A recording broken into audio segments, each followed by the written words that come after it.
adalah orang yang terpandang. Kala hiduplah seorang pemuda bernama Galoran. Orang tuanya adalah orang yang terpandang dan disegani di desa. Namun, Galoran suka foya-foya dan bermalas-malasan, menghamburkan harta kedua orang tuanya hingga mereka tiada.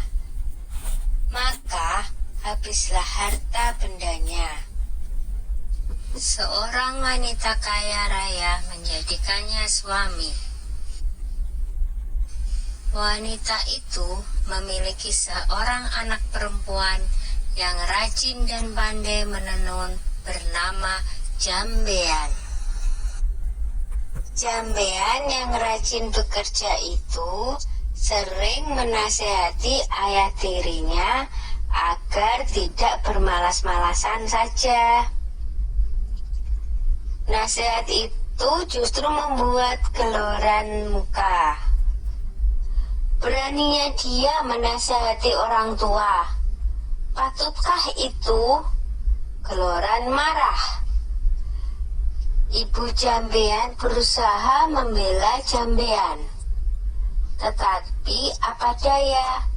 Sekarang engkau harus memilih. Aku atau anakmu, ancam Galoran.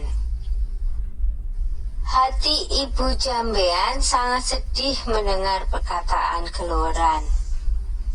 Dia menangis siang malam karena bingung. Suatu hari dia memanggil anaknya. Jambean anakku, kemarilah nak, serunya lirih.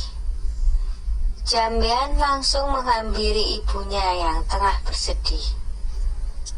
Mengapa emak bersedih saja? Tanyanya dengan iba. Maka diceritakanlah rencana Galoran yang berniat mengusir Jambean dari rumah. Dengan sedih, Jambean pun berkata, "Sudahlah mak, jangan bersedih, biar aku yang mengalah.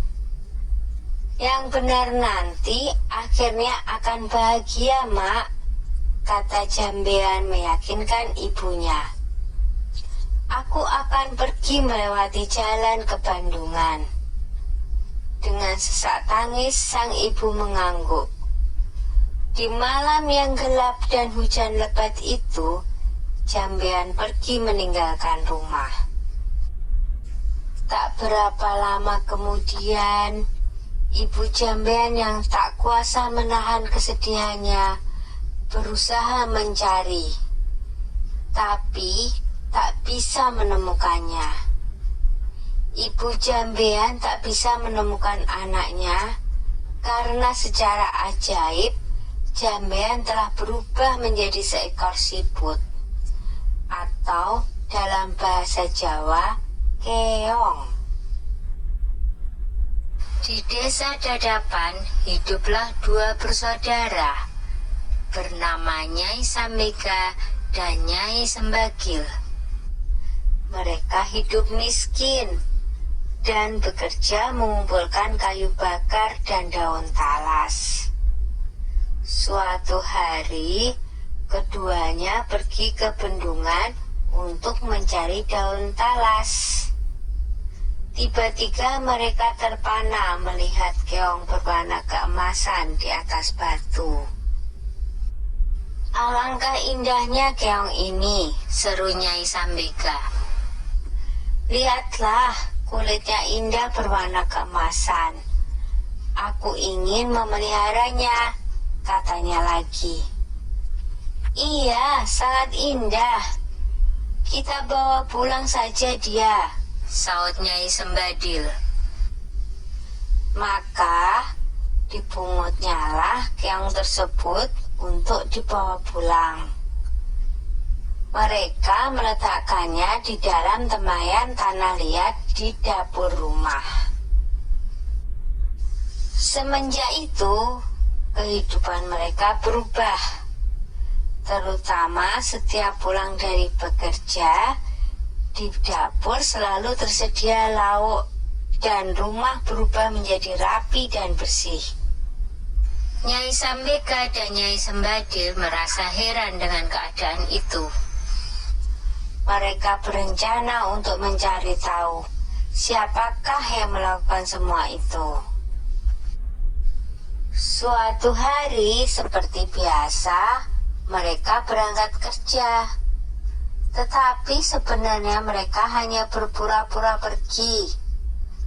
Setelah agak jauh dari rumah, mereka kembali menyelinap ke belakang rumah menuju dapur. Dari dapur terdengar suara seorang sedang memasak. Keduanya sangat terkejut saat melihat seorang gadis cantik keluar dari tempayan tanah liat tempat keong emas peliharaan mereka. Tentu dia adalah jelmaan dari keong emas itu, bisik Nyai Sembaga. Ayo kita tangkap sebelum dia berubah lagi menjadi seekor keong emas, bisik Nyai Sembagil. Dengan mengendap-endap, mereka masuk ke dapur. Lalu ditangkaplah gadis yang sedang memasak itu. Jambean awalnya takut, tetapi akhirnya bisa tenang.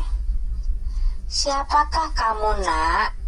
desak Nyai Sambeka penasaran. "Apakah kamu bidadari?" tanyanya lagi.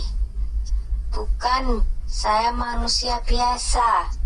Saya diusir oleh ayah tiri saya, sehingga saya menjelma menjadi keong," saut Jambean tertunduk.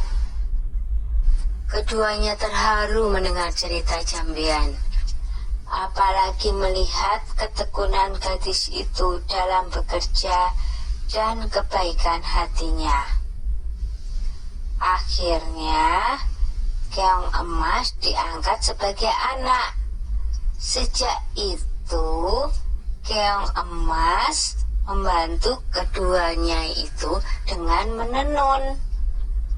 Tenunannya sangat indah dan bagus, sehingga terkenal sampai ke seluruh negeri. Karena hasil tenunannya itu juga, kedua nyai tersebut menjadi bertambah makmur. Tenunan Jambean yang indah itu terkenal sampai ke ibu kota kerajaan. Sang raja muda sangat tertarik dengan tenunan buatan Jambean.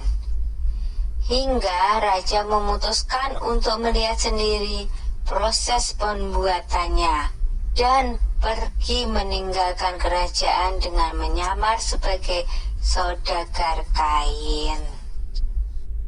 Akhirnya, tahulah raja perihal keong emas itu.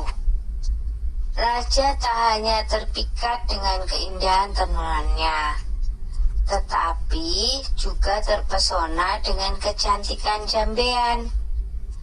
Raja memerintahkan kedua nyai untuk membawa Jambean ke istana dan hendak meminangnya menjadi permaisuri. Betapa senang hati mereka, karena ketekunan dan ketabahannya, Jambean dan kedua ibu angkatnya kini hidup bahagia di istana raja. Sudah dulu ya cerita keong emasnya. Sampai jumpa.